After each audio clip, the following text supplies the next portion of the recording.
And basically, it's like too similar, right? But when I go over it, I'm gonna read some of it to you. Like it says, the Spanish flu pandemic of 1918, the deadliest in history, infected an estimate 500 million people worldwide, about 1/3 of the planet's population, and killed an estimated 20 million to 50 billion victims, including some 675,000 Americans. The flu was observed in Europe and the United States and parts of Asia before. At the time, there were no effective drugs or vaccines to treat this killer flu. Now, that is so similar to what we're going through now. It's actually similar, man. But yeah, it says citizens who wear masks, schools studies piled up, and make sure it works before the virus ends its deadly global march. Hmm. Yeah, similar, man. And that was the flu, right?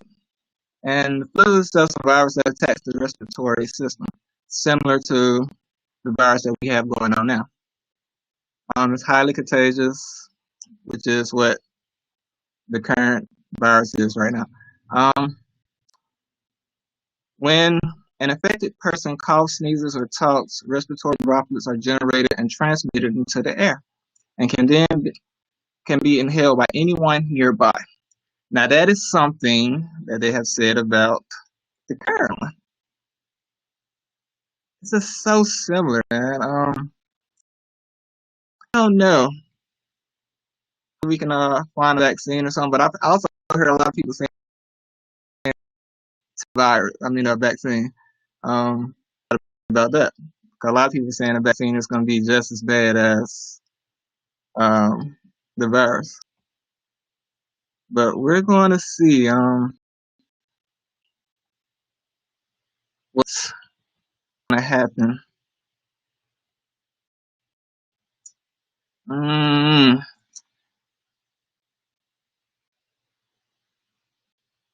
sounds a little too crazy to me, man. It says it's unknown exactly what the particular strain of influenza that caused the pandemic came from. However, the 1918 flu was first observed in Europe, in America, and areas of Asia before spreading to almost every other part of the planet within a matter of months. Similar to what's going on now. It's very eerie.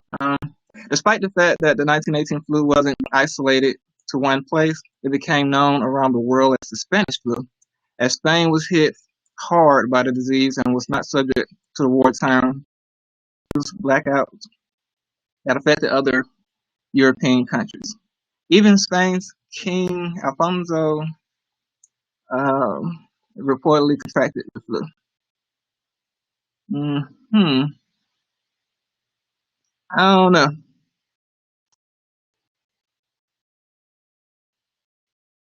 Too slow, I would say. And I mean, that eventually led to depression. And they're already talking about right now that we're leading or going to a Great Depression.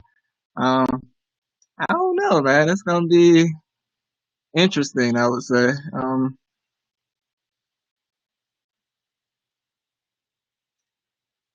I don't know. And why was the Spanish flu called? The Spanish flu did not originate in Spain. Coverage of it did. Um, it says Spain was a neutral country with media that covered this outbreak from the start. First reporting on it major in late May of 1918. Meanwhile, Allied countries and the Central Powers had wartime censors who covered up news of the flu to keep a moral high. Because Spanish news sources were the only ones reporting on the flu. Many believed it originated there. Meanwhile, some believed it came from France and called it the French flu. Hmm. Anyway, it's just too similar, man. That's all I'm gonna say. But moving on. In other news besides the dread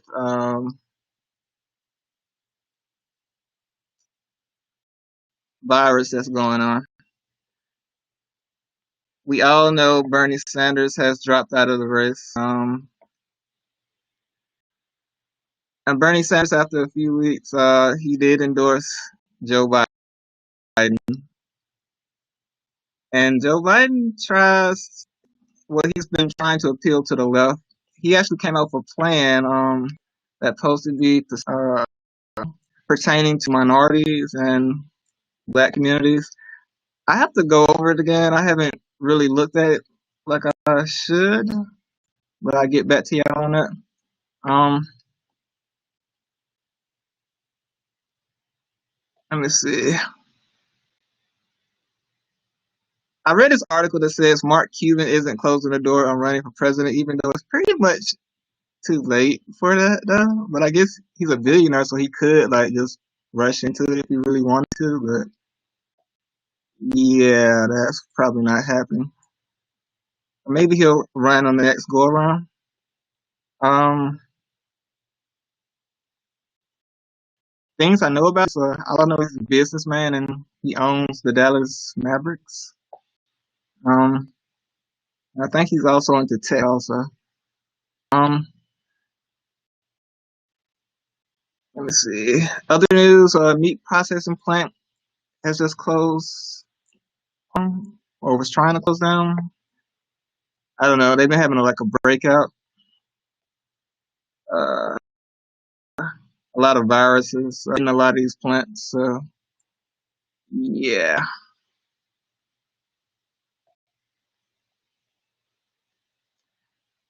Um, Universal basic income is something that's happening at the moment. That Andrew Yang had advocated for, and basically that's especially the stimulus checks that the government's giving out, and, and yeah, I mean even Mark Zuckerberg advocated for it. A lot of tech people have been advocating for it, and I think it's a good thing. I think they should make it permanent, even though that's going to be a hard thing to get through. Both, well, I know the Democrats would go for it, but the Republicans probably wouldn't. But I think it'd be a good thing though to happen. But yeah, that's all I'm gonna cover for now. I just wanted to go over that real quick, and I'll talk to y'all next time.